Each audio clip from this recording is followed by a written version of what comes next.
Good evening, my good brothers and sisters. I want to welcome you to today's webinar on the 25-26 tentative agreement addendum that deals with our wages, working conditions, and benefits. Today, we will highlight the details of this agreement in the manner that you should have a more comprehensive understanding. Let me begin with a little background on the process that actually leads us to collective bargaining. As you may or may not know, the school board collects the maximum revenue allowed by law in the state budget.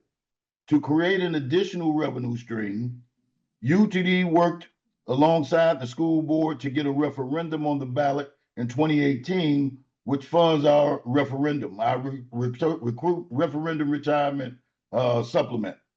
Through UTD member volunteers and UTD member dues, we then ran a campaign to pass and renew the referendum in 2018 and once again in 2022.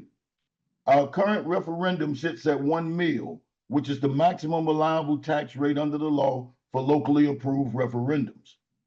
This referendum will also be back on the ballot in 2026, and UTD members will once again have to shoulder the burden of this campaign, as our district cannot contribute funds to a political campaign as such. Our bargaining unit members are the biggest beneficiaries of the referendum, and therefore it should be in our interest to continue to do the work. We enter negotiations with Dade County Public Schools every year to determine raises and healthcare rates for the subsequent year. This process is always quite difficult because 27 of your peers, MDCPS employees and UTD members alike, that make up our bargaining team know that our work is worth much more than our pay, and that the cost of living in South Florida is going up faster than our pay as well. Dade County Public Schools is a public entity that is fully funded by tax dollars that are controlled, with the exception of the local referendum, by the Florida legislature. The school board does not have the authority to collect additional revenue than what is included in the annual state budget.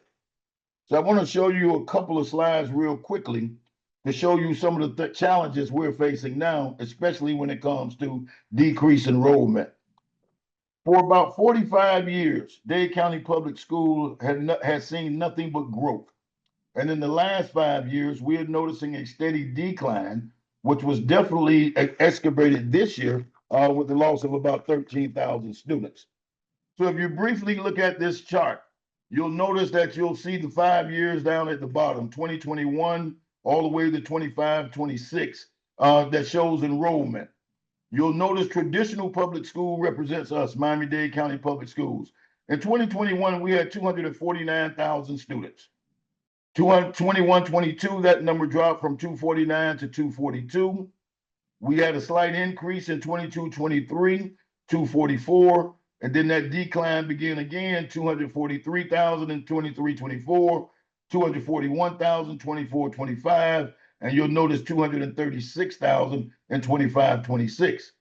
What you'll also notice is when you get up here at the top where it says scholarships, these are universal vouchers. You'll notice in 2023, when HB1 was passed, the voucher business went from 23,000 in 22-23 to 36.9 in 23-24. It also increased from 36.9 to 59,000 in 24-25. And currently, today, 72,000 people are taking vouchers in private schools. Charter schools have not grown as fast because since they passed universal vouchers, they didn't necessarily have the capacity to do those things. Neither did those traditional private schools, but public schools, we've seen a steady decline.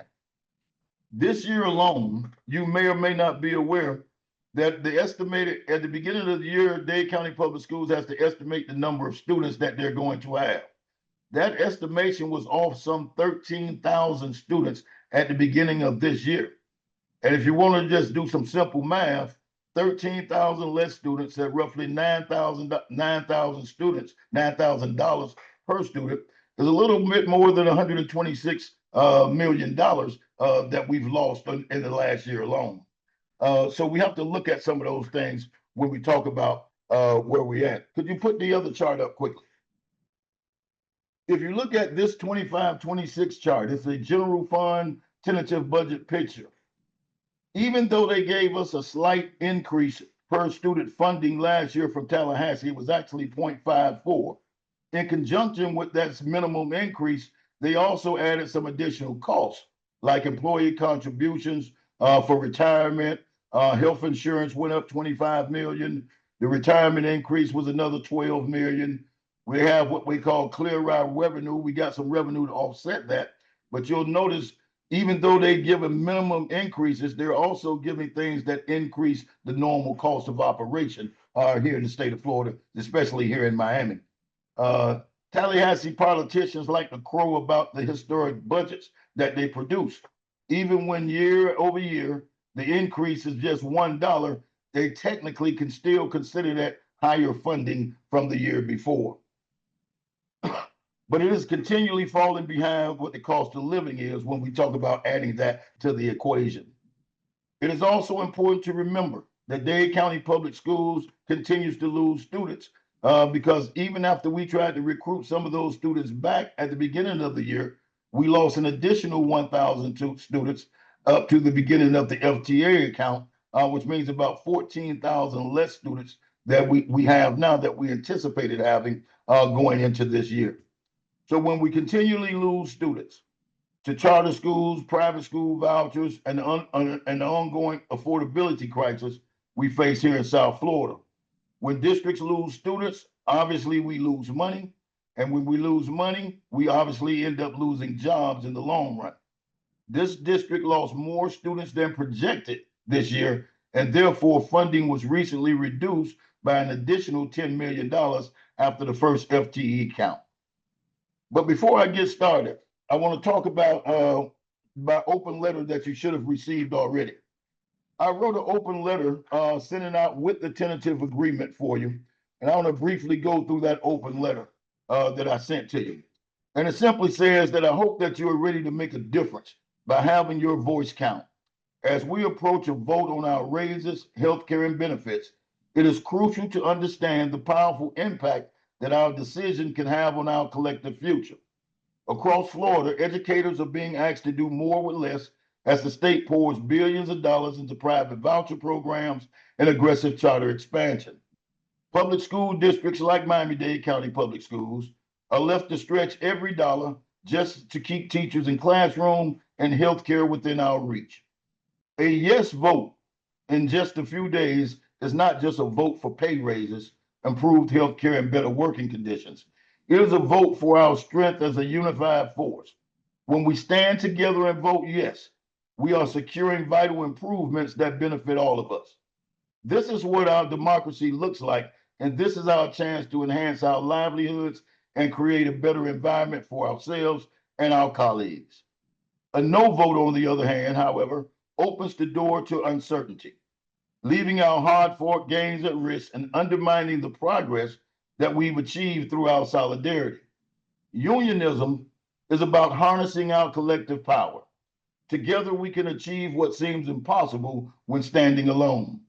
Our collective action has the power to shape a better future for all of us. So, along with the UTD bargaining team, I urge each of you to engage with your fellow union members out there and spread the word about the importance of this vote. Let's inspire everyone to be informed and ready to vote on November the 6th. Let's show the district what union solidarity can accomplish. Vote yes for our future.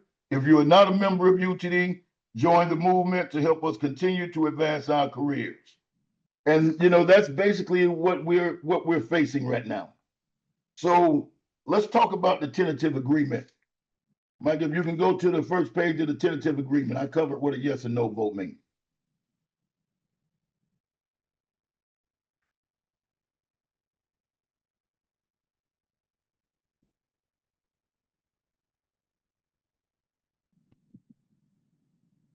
All right. On this tentative agreement, for teachers, the legislature earmarked about $7 million in a category called the TSIA, or the Teacher Salary Increase Allocation. That amounts to about 0.54% that was allocated for teachers and teachers only. The state legislature allocated no funds for any support personnel this year whatsoever. The legislature did also give districts some wiggle room that allows them to use some of these TIA funds for expenses other than increasing teacher salaries. We were able to prevent that and use the entire dime, every dime from TSIA or teacher salary increase went into this contract. We also secured some additional general fund dollars to provide a base pay raise that exceeds that TSI allocation of 0.54. We further secured additional RAS funding for teachers. Teacher RAS percentages will increase by 3.26%. Teachers who received 6% RAS last year will now receive a 9.26% if this contract is passed. Teachers who received 35.8% RAS last year will now receive a 39.06 RAS. This RAS increase represents another $40 million for teachers. We also were able to secure a 2.25% base pay increase for all paraprofessionals, all office personnel, security monitors, school support personnel, as well as part-time teachers. The achievement for our ESPs and part-time teachers was a difficult one to say the least, as the district initially offered 1.5% for all ESPs, and they actually offered nothing for part-time teachers. Getting this group up to 2.25 required several million dollars and consumed most of the last 2 days of negotiating. So let's look at the salary pages for a minute. Take that to the top for me, Michael. So you'll notice in the section where it says grandfathered and performance on the AO schedule. Effective August 4th, 2025, all eligible instructional personnel that are on the grandfather and performance salary schedules will have their base pay increases by these dollar amounts. Grandfathers will go up to 0.74. Highly effective on the performance schedule has to be 25% more than that, which that'll go to 0.925. And our effective has to make 25% less than the highly effective. And there, you'll notice that's at a 0.69375. Now, some of you may ask, why are all these digits? Why you just didn't round the numbers up? Because we have to follow state law, we're unable to round those numbers up and still meet those 25% requirements that are there for highly effective and effective on the performance pay scale. So you will notice that. New hires without experience, base pay was only increased by $100. You'll see the minimum pay for 10-month employees went from $50,050 now to $50,150. These new hires will still continue to get the 6% RAS, while experienced teachers with RAS will increase by 3.26%. So if you were a first-year teacher last year and you're a new teacher now, your RAS would be 9.5. Your RAS will go up 3.26% to 9.26.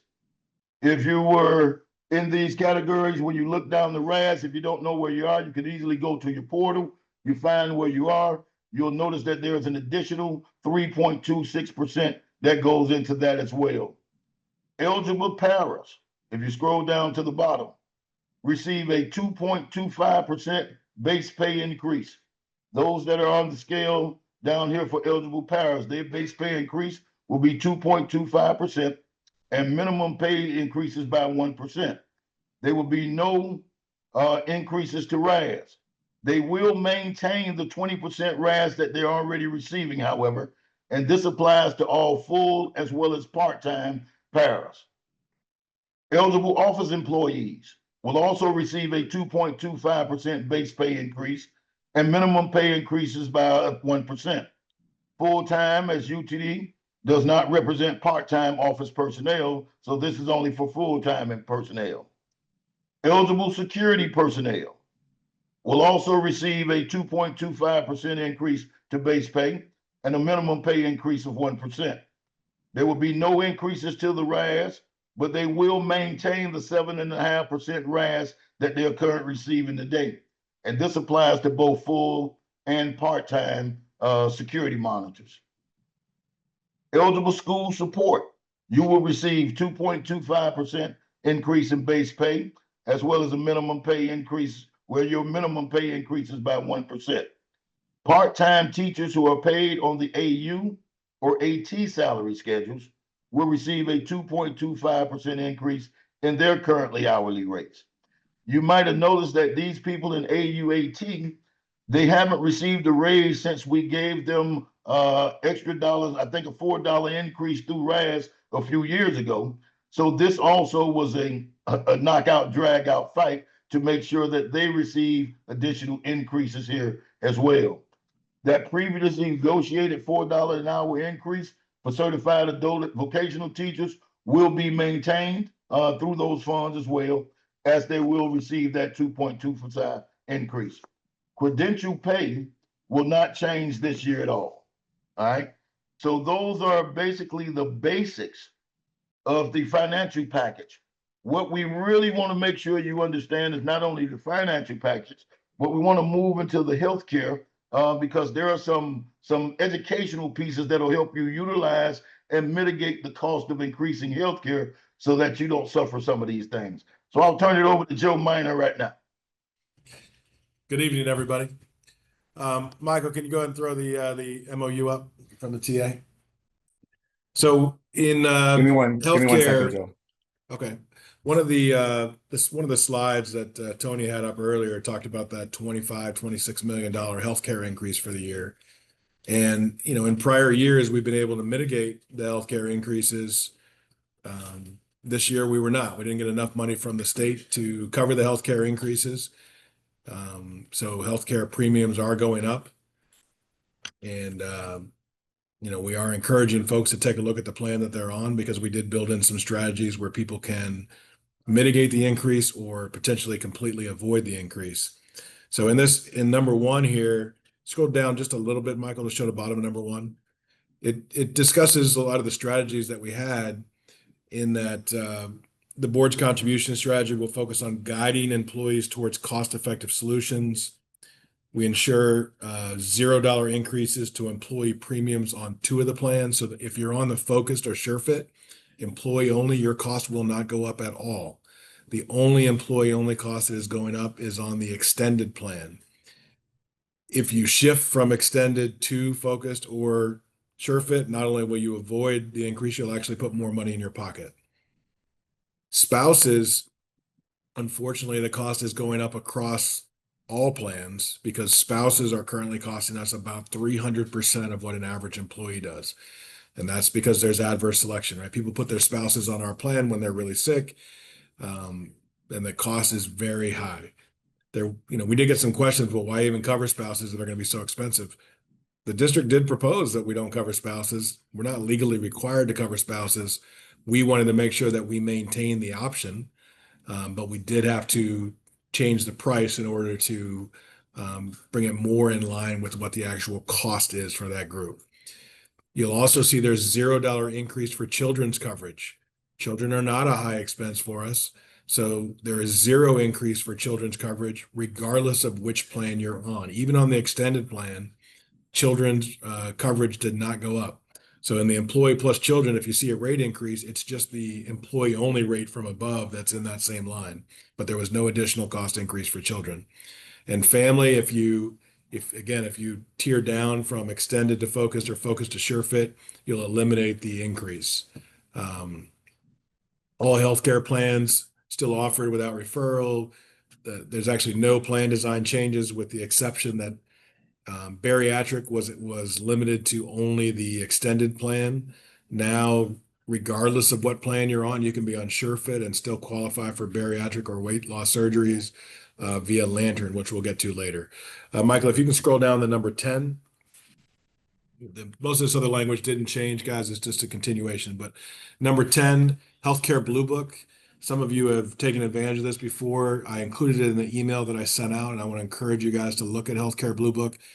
It gives you providers, and it designates them as green, yellow, or red. Green is low cost, high quality. Yellow is mid cost, mid quality. And red is either high cost or low quality. And basically, we encourage you to go to green providers for services because you will get better care and the plan will save money. In exchange for that, you receive gift cards in the mail.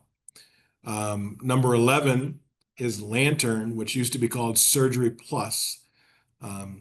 The district has done a terrible job of advertising this. We are working to help them do that, and you'll notice in here we have agreed joint education campaign. We've already sent out a couple of emails on it. But Surgery Plus, you go for the surgery, you don't pay the copay, you don't pay the deductible. Many surgeries, like if you go to Baptist or Memorial or Jackson, whatever, you have to come up with a full out-of-pocket maximum of $4,000 before they'll even wheel you in. Lantern, it is 100% free, costs you $0. And if you have to travel to go to a center of excellence or that knee replacement, whatever, if you have to travel, they will pay you to travel and they will pay a companion's travel expenses to go with you. We want to make sure that everybody is aware of that so that you get the best care and we save money. And if you scroll down to number 12, Michael, the last cost-saving item, which some of you are aware of, it's our CARE ATC Health and Wellness Centers. The one at Jackson High School where we do our stewards meeting has been there the longest, but we do have north, central, and south sites now. We also want to make sure that we continue to advertise that because there are ways to save money. The reason that we are pushing these out is, one, we want you guys to get the best quality care, but two, we do need to be cost conscious. The money for health insurance increases or health care increases come from the same pot of dollars as salary. There is no separate pot for it. If we spend another $1 million in healthcare, it's $1 million that's not available for salaries. So we want to make sure everybody's aware. If you have specific questions about healthcare, please reach out. Just reply to the email I sent after you've looked at the options that are listed. And in the chat, we put, if you want to check doctors on the other networks, you just go to Cigna.com. Don't sign in as yourself. Just go to Cigna.com and you can search their extended network. The focus network is called Local Plus on Cigna.com, and then the SureFit to see if your doctors are still in these other networks. Because for many of you, you wouldn't even have to change doctors. And then for some of you that might have to change doctors, you have to decide, is the difference in premium, the several $1,000s difference in premium, worth not changing doctors? Because there are high quality doctors on all the plans. Michael, if you can put that benefits design back up. So I want to show, not that one, the one before that, Michael. Sorry. The page right after, and we put it back up only to show that the 2026 healthcare design, this page, there are no changes. There are no changes to copay. There are no changes to deductible. There are no changes to out-of-pocket maximum. Like I said, the one thing that changed on this entire sheet is that extended used to include bariatric and nobody else did. Now bariatric is available for anyone on the Lantern app or the Lantern provider. All right, Michael, let's go to that rate sheet. So the next three forms are the rate sheets, and they do show increases in rates. I'm gonna walk through one of them. All three of them are structured the same.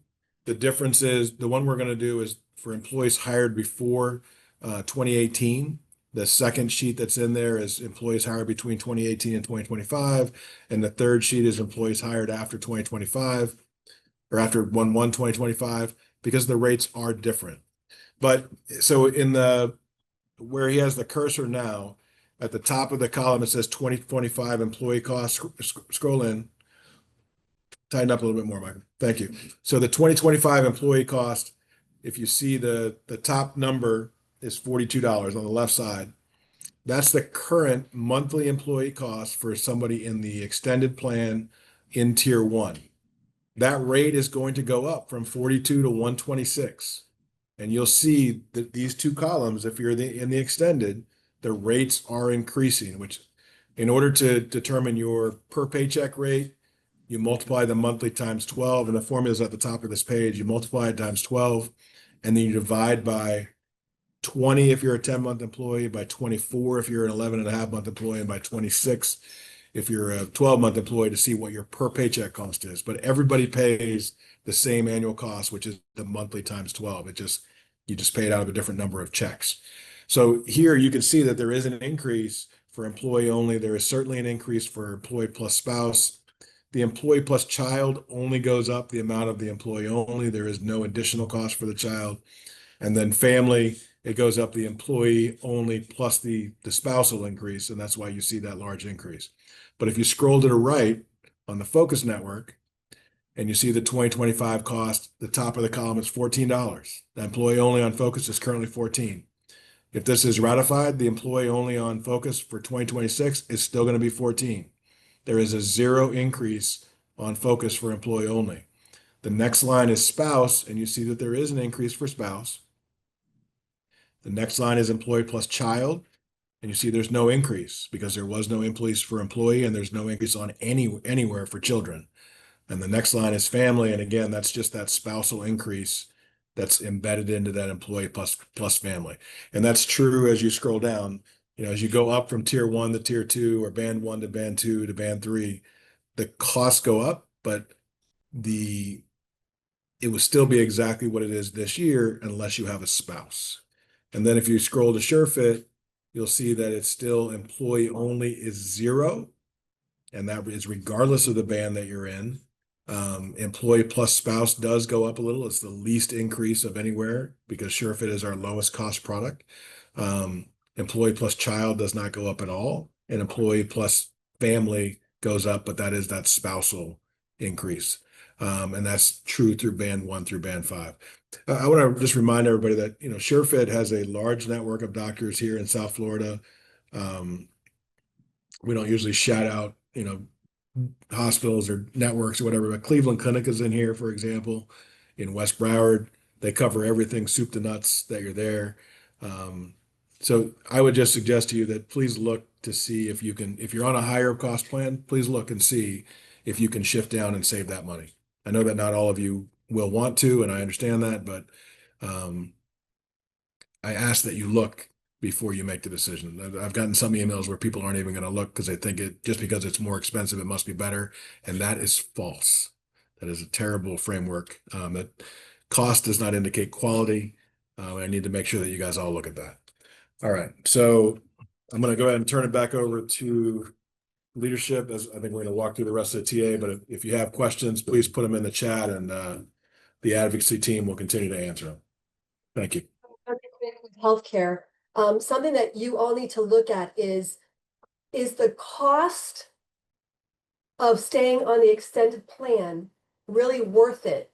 Or is moving to either Local Plus or SureFit better and saving that extra money that you would be paying on the premiums to use if you want to go to a doctor that's not in the network that you want? For example, if you want to go to a podiatrist that's not in the SureFit or Local Plus network, it may be better than paying all that money up front for the extended network. So I used to take the extended network. I've learned from doing all of this that it's not necessarily the best option, that you could take SureFit, save some money, and use that money if you want to go to a specific doctor that's not in the network. So take a look at that. Just because something is more money doesn't always mean it's the best or it's better. Something that I'm going to go through with you now is the ESE supplement. Michael, can you bring up the ESE supplement?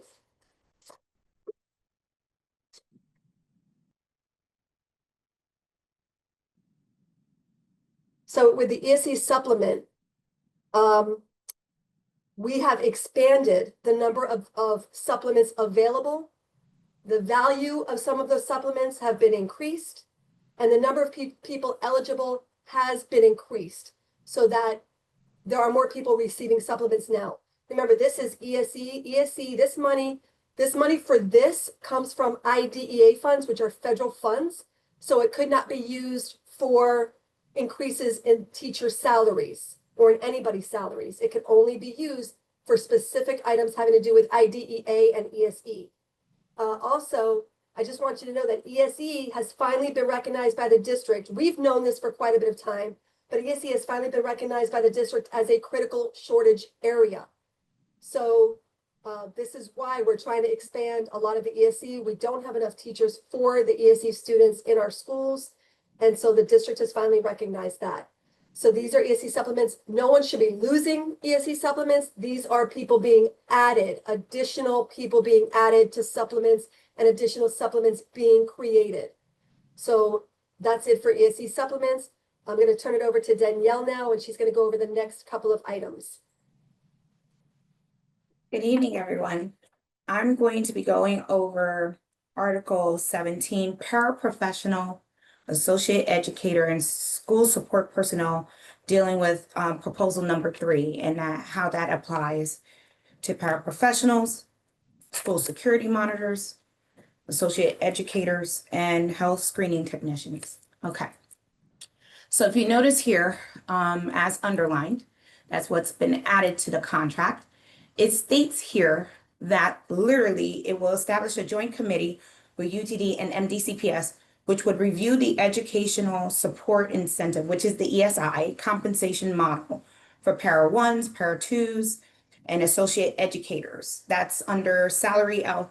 But let me clarify on this, what that means. It means they will review what's going on with proper pay for your level.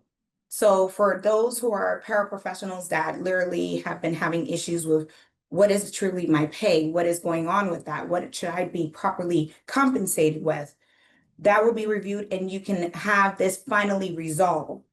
Also, there will be a collaboration effort to identify and resolve those issues and challenges in getting your proper pay. That was imperative because it's now placed in the contract.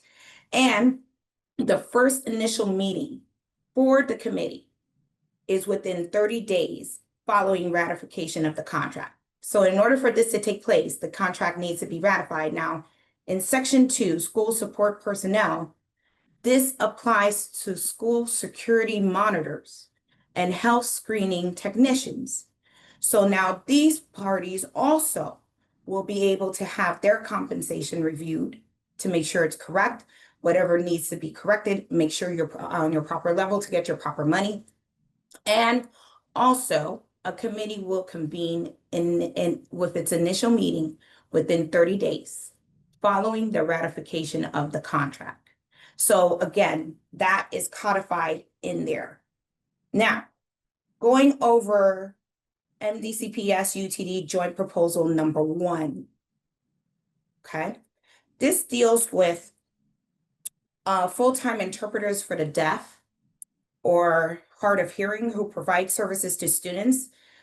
So basically they have prorated their credential supplements as follows. So it's now been revised. EIPA level 3.0 to 3.9 shall receive $3,000. EIPA level 4.0 to 4.9 shall receive $4,000. And National Interpreter Certification, NIC, EIPA level 5.0 or RID interpreter certification will receive $5,000. The supplement shall be effective the beginning of the pay period following receipt of the appropriate certificate. And all current full-time qualified interpreters possessing a bachelor's degree or higher with a major or a minor in sign language interpreting or related educational field regarding that, they too, we have those classifications indicated in the contract regarding their proper compensation and newly stipulated compensation. So I wanted to go over that because the next one is something I'm truly excited about, which is I'm going to go over pretty soon, which I'm going to have Mindy, I'm going to turn it over to her. And it's about lunchtime and duty-free lunch and lunchtime expansion.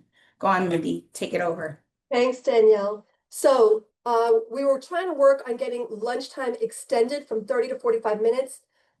We know that that exists already in some secondary schools. We're trying to do it for everyone, knowing that 30 minutes is not enough time to really have your lunch. And so we've agreed with the district and UTD have agreed to establish a joint committee to figure out how we do this and how do we extend duty-free lunch from 30 to 45 minutes with all the other logistical things that might come into play. And that's what we're going to be doing, focusing on finding ways to make this happen. Even if we had gotten this agreed upon for this contract to extend that lunchtime, it would have been for next year because there's not a way to do that in the middle of the year without interrupting and disrupting many classes, many schools, many children. So we are going to have a joint committee to look into how do we make all of the logistical issues fixed, find resolutions to do this for next year and moving forward. So that was something that we really felt was necessary. Sometimes it's not all about the money. The money we know is important, but there's other things that can make our workday a little better and a little easier. And so that's what we're trying to get with this. The next thing is fall break. So what we're working on with fall break is to help our 12-month employees, because as you know, 10-month teachers have a fall break. We have, the 3 days, the Monday, Tuesday, and Wednesday before Thanksgiving off to have that whole week. We gave up 3 days during our summer to get those 3 days in fall break. But 12-month employees don't have a summer. They don't have those extra days. So we worked on making it so that they would be eligible to use accumulated comp time during the fall break. Now, they still have to get it approved through their administrator, but if there are issues with that, please, if you're a UTD member, let us know because we will handle that for you. But if you have comp time and you're accruing that, have a conversation with your school site administrator or your work site administrator and to say, I would like to use that during fall break so that I can have those 3 days off as well. Most of our schools, as you all know, are closed. So there's nothing really going on. They will take those employees that don't have fall break and move them to one location. So this is a way for them to get that fall break off as well. And so that is what this one is about. And again, it says use of compensatory time during fall break shall not be arbitrarily denied. And that's what we're talking about with making sure that if you're having an issue, you let us know so that we can handle it for our UTD members. Back to you, Danielle. Okay, so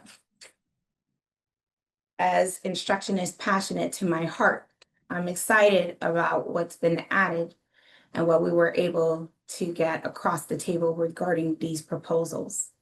So academic freedom, something that has been spat about amongst all of us in the lunchrooms and on our 30-minute duty-free lunch periods, etc. If you look and scroll down to section 3 after the struck through portions, and you'll notice what's underlined, and we'll stop right there. MDCPS and UTD agree that Florida statutes, and you see the codes along with school board, the Teacher Bill of Rights, which address amongst other items, the freedom to instruct, the access to disciplinary materials and student data, and the right to control and direct the classroom shall be followed by all MDCPS employees. In accordance with etc. Article 22 and Florida statutes, teachers have the right further to deal with direct classroom instruction. And as we go further down, additionally, pursuant to Florida statutes, as indicated there in school board policy, instructional materials and resources and the selection of all instructional materials must adhere to state and district guidelines, particularly in areas with legal restrictions, and to ensure all Miami-Dade County Public Schools teachers are fully aware of their Teacher Bill of Rights. MDCPS and United Teachers of Dade, we will jointly implement a clear distribution and a visibility strategy where teachers will have it guaranteed both digitally and in physical formats, where it will be consistently reinforced across all school sites. If the statutes are amended, the contract language will be updated accordingly. So in other words, there has been many debates as to what are my rights as a teacher? What if I would like to bring certain supplemental materials that are already pre-approved with the board and Florida statutes, but I would like to infuse it to help better my learners as tied with our IPEGs, right? For knowledge of learners, etc. Well, you have that right. And your administrator will now understand you have that right. So it should be dialogue happening amongst yourself, your administrator, if you have a reading coach, et cetera, or a math coach, or whatever the case may be. Now it brings about and elevates the fact that you are a professional and that you should be respected as a professional. And now we're going into safe learning environment. Again, Article 8, safe learning environment. I'm super excited about this because it's 5 additional pages of codified language to support you all, starting on the bottom. It says, student supervision and order. Each teacher shall assume such authority for the control of students assigned by administration and shall maintain order in the classroom and in all other assigned areas. However, teachers and other instructional personnel, so that means paras or instructional support staff or anyone that deals with instruction in the classroom, shall have the authority to undertake any of the following actions in managing student behavior and ensuring the safety of all students in their classes and school and their opportunity to learn in an orderly and disciplined classroom. And we go to the top of page 2, and it says, establishing classroom rules, which we always do for every year, including this designated area for wireless communications and devices. And that has been a big issue for a lot of you. We've been listening to what you've been saying, the issues about the cell phones, right? Establish and implement consequences designed to change behavior for infractions of classroom rules. Have disobedient, disrespectful, violent, abusive, uncontrollable, or disruptive students removed from the classroom for behavior management intervention. And again, it goes into further detail. Have violent, abusive, uncontrollable, or disruptive students directed to appropriate school or district school board personnel for information and assistance. And then, of course, there's the assistance in enforcing school rules on school property during school-sponsored transportation. That means on the bus or anything like that, or district school board personnel for information and assistance. Now, there's another part that, some people were saying, and it's 5 additional pages, but over here it also states, press charges if there is a reason to believe that a crime has been committed on school property during school-sponsored transportation or during school-sponsored activities. A teacher may remove from class a student whose behavior the teacher determines interferes with the teacher's ability to communicate effectively with the student in the class or with the ability of the students, classmates to learn. Each district school board, each district school superintendent, and each school principal shall support the authority of the teachers to remove disobedient, violent, abusive, uncontrollable, or disruptive students from the classroom. And then it goes further about the teacher shall have this authority to send a student to the principal's office to maintain effective discipline, etc., and to reinforce the student code of conduct. And I wanted to highlight on the next page, the principal may not return the student to that teacher's class without the teacher's consent, unless the committee established under subsection determines that such placement is the best or only available alternative. But it goes further to say, the board shall, underneath, it says a student suspended for aggression toward a teacher shall not be reassigned to that teacher's classroom upon re-entry, except for good cause, if there is one. And I wanted to highlight those things because we've heard the concerns about the abuses and the potential violence against teachers or paras and et cetera in the classroom, and how even teachers at times don't feel safe in the classroom. This, upon ratification of the contract, will now put this in the contract. So now it is verbatim. Everyone can see clearly what it states, and those rules will be reinforced. Now we'll go through the next set of pages, which are not underlined because I want to go to a very important part, which deals with cell phone usage. Cell phones. It states here, section 5, cell phone usage. MDCPS and UTD agree that a safe, orderly, and distraction-free learning environment is essential for student success. We all agree about that. But dealing with elementary and K-8, teachers are authorized to enforce the wireless communication device policy in accordance with board policy. And then, of course, we go to the next section, which talks about secondary teachers. Secondary teachers are authorized to enforce the wireless communication device policy in accordance with board policy. But here we go. Administrative support. Site administrators will establish and uphold a clear, consistent process to enforce school board policies regarding the use of wireless communication devices. MDCPS will provide written start of the year communication to parents/guardians outlining the WCD policy and retrieval procedures.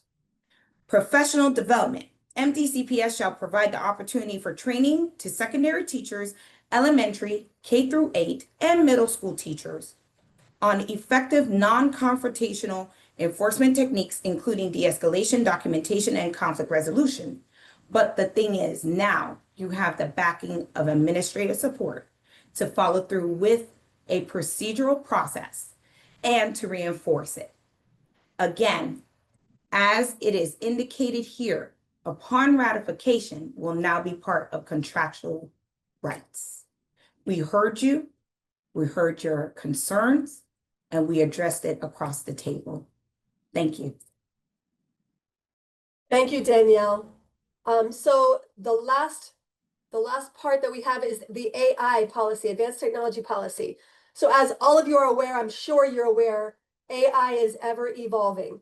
Lots of things going on with AI, people doing all kinds of things.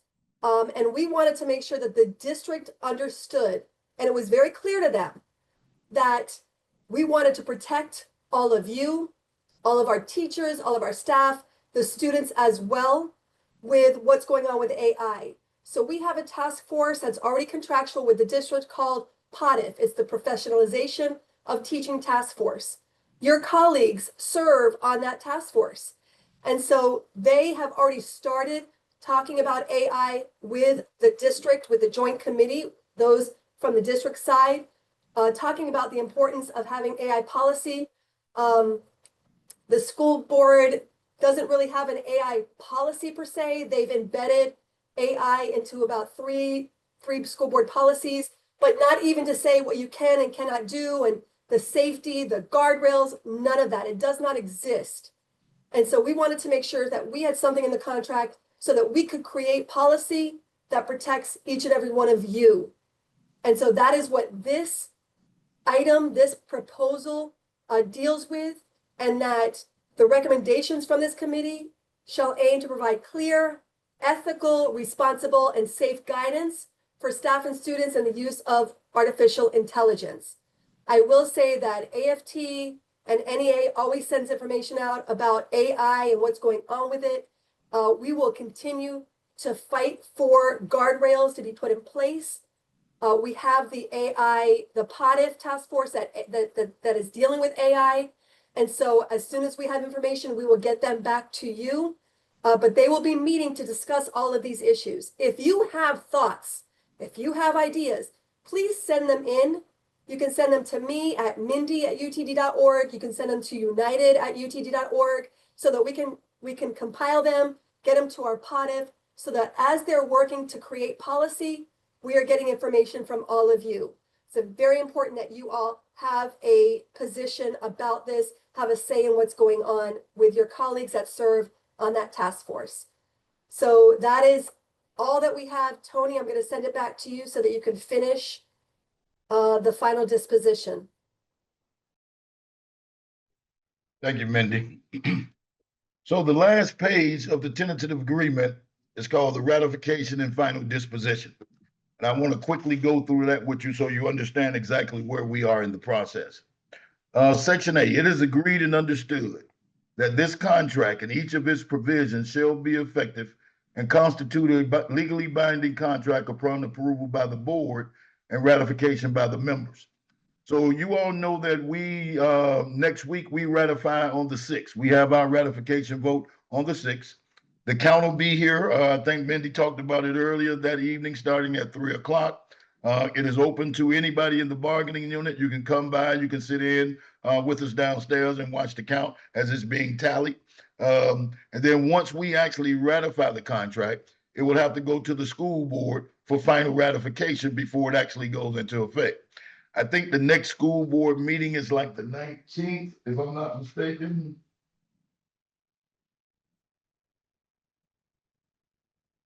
The next school board meeting is in the middle of the month. If it's too far off, they'll call an emergency meeting for that final ratification. And then this contract will go into effect retro back to August 2025. We have quite a bit of things going on. Any agreements that have been reached here as it relates to wages, working conditions, and benefits subsequent to the approval of the ratification. So everything depends upon with this contract on getting it ratified. You should be receiving, along with my open letter, you should also receive in the email or wherever we're sending it from or on the website what a yes vote and a no vote mean. And you can share that with people at your site that didn't have the opportunity to get on here today to get this quick overview of the contract in itself. I know contracts can be a little difficult to understand, but we have an excellent advocacy department here. You can always call in to advocacy to get those questions answered prior to ratification.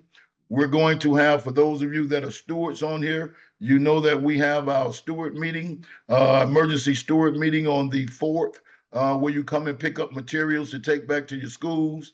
And then that process will take care of itself on the 6th. And as quickly as we can get it ratified and through the board, then we'll work on how quickly we can begin to move those things into your paycheck. So basically, that's the tentative agreement in a nutshell. This is not a full open contract. This is addendum to the 3-year contract that we have. Next year, we'll be going in for another 3-year contract. Remember, we do wages, we do salaries and healthcare every year, but the contract itself is full book, open every 3 years, and we'll be doing that as well. We have a lot of big things that we've been tackling at the early part of this year. Obviously, we needed to get collective bargaining done. It took a lot longer than it normally does for a number of reasons. Number one, we did not have a budget to work with for a while. Most of you may or may not know that the last legislative session went into an extra session that lasted 62 days. So budgets did not come out till July 1st. On July 1st, we also had some federal things that affected the budget because our government decided to hold back grants, but which they ultimately released. We had a lot of things going on this year. We've got the bargaining out the way. We have a perk election going on as well right now. You should have been receiving most of you should have started receiving your ballots in the mail this week. For those of you who don't have them by Friday, you can email us at united.org. And give us that, and we'll put it in the spreadsheet. There's also instructions in the envelope you have where you can contact PERC directly to get it mailed to you as well. We don't have a third-party intervener this time, so the options in this particular PERC election will be to have a union and a contract, or to have no union and no contract. And I think that's fairly simple for most of us in this education sphere. So we know what we need to do there. Hey, Tony. Anything? Yes. Tony, really quick, there's some questions about what happens if this tentative agreement does not get ratified. What does the no vote mean? Hey, Joe, can you talk about that process? And if you want to tell us, you can do it, Tony. Yeah. So let's say the tentative agreement does not get ratified. Then none of the things we talked about today go into play. We turn it over. We can have 1 or 2 options at that point. We can go, somebody can declare impasse and says that we're not making any wage. We go in front of a mediator or arbitrator. They make a recommendation to the school board. But the bottom line is then we just turn it over from bargaining into the hands of the Dade County School Board. And then they may or may not stick with what we have. They may impose some different things on us. But once we term that, we lose control of the bargaining process itself. Anything you want to add to that, Joe? No, I think you covered it, and I answered a couple people in the chat very similarly. On, a no vote means we go back to the table. Nothing that we've agreed here stands. Some people think, well, if you go to impasse, it definitely gets better. That is not usually the case. And ultimately, the school board votes, and often it gets worse. And when I say worse, part of it just the delay that you may not get your full retro. If conditions change, it could get better, but it could get worse. So that's where you are, and it is ultimately the school board's decision. It's not our decision what gets imposed. Right now, I know of about 6 districts that are impasse, and they're impasse for one reason and one reason only, because they've only been offered TSIA money, which is 0.54%. Most of those places don't have referendums to fall back on, so they had no other ways of increasing their pay. And they're just taking the last ditch effort in the hopes that their school board will feel some shame or some pity and provide them with something better than they have been offered at the table. I can pretty much tell you, and most of you know what our school board is made of. It's 5 Republicans, 4 Democrats, but we're in a different time now. It has always been had that makeup, but it's never been politicized quite like it is today. And the Department of Education is encouraging districts to force impasse so they can skirt around the collective bargaining process and then impose things on unions as they go. And we're certainly not looking forward to that. Most of you by now should have already received your letter indicating how this particular tentative agreement benefits you in the process. It should have showed you what you've earned last year, what the difference in this contract with what your earnings will be this year. And it also shows you some additional ways to help with the insurance costs at the bottom of that level. So we're looking forward to ratification on Tuesday. What a yes vote means is a yes Thursday. vote means, Thursday. Yes vote means we'll continually to stand in solidarity. That means your pay, you will receive that 4% increase with your base plus your RAS. That means our educational support professionals will receive that 2.25% across the board increase for education support professionals, all retroactive to August 4th. That means our part-time teachers will receive their 2.25% pay raise. Our healthcare changes for 2026, we will have an open enrollment when we should at the beginning of the year, should this contract be ratified. If this contract is not ratified, then there's no open enrollment yet because we don't bifurcate contracts. We settle all the entire contract at the same time. So the healthcare will be pushed back a little bit. Obviously, we will maintain what we have, but we won't be able to move forward with the enhancements. All of those other contract enhancements that they talked about, Mindy and Danielle talked about as far as strengthening our working conditions, none of those will go into effect as well. None of the increases in supplements for ESE, none of that will go into place.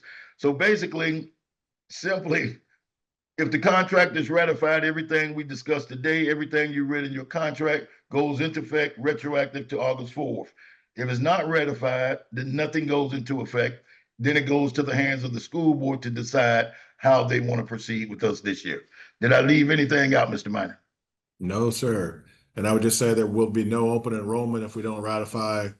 And ultimately, the school board will, based on where they started on healthcare, It will impose. It only gets worse. It doesn't get better. Correct.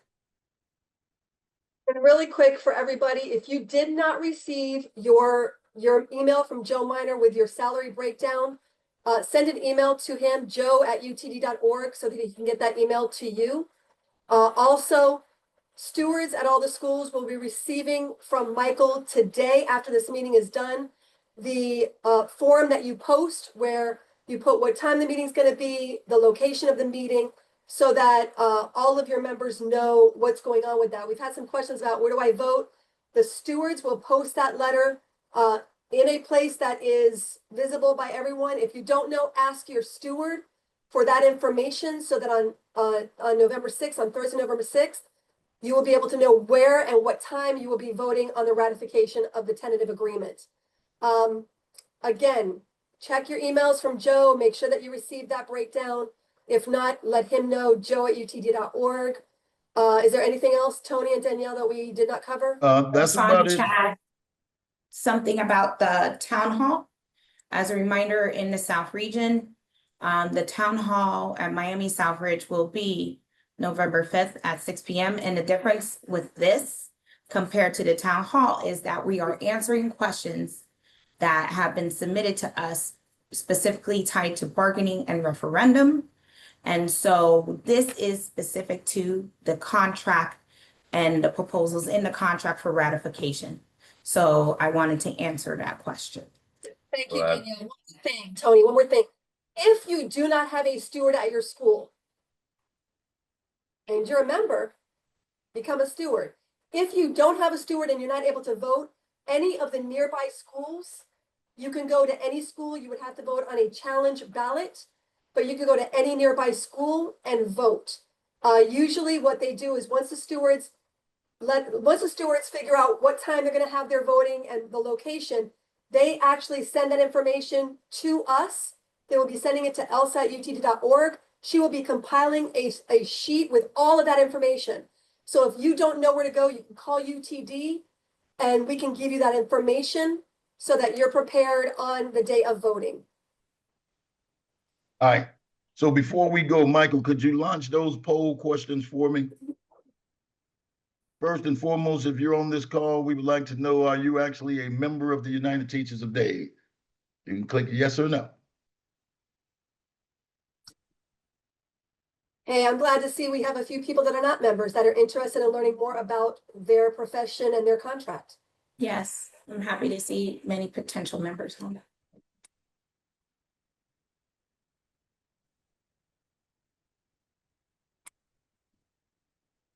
So most are members.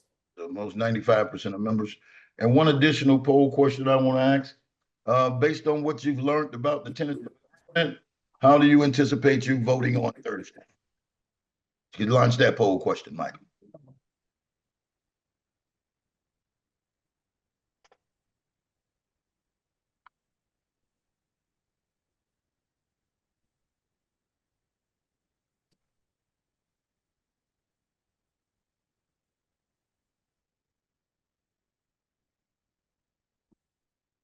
While that poll is tallying up, I want to first of all thank each and every one of you for joining us today and becoming engaged in the process.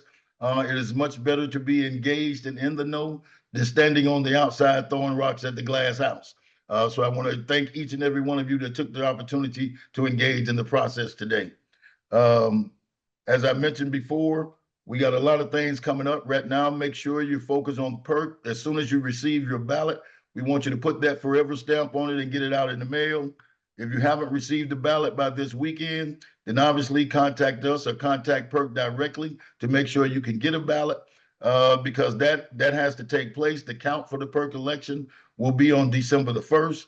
And in addition to that, make sure that you're available for the TA ratification that takes place on the 6th of November. So once again, I want to thank you all. Have a good day. Peace, love, and happiness, people. Thank you.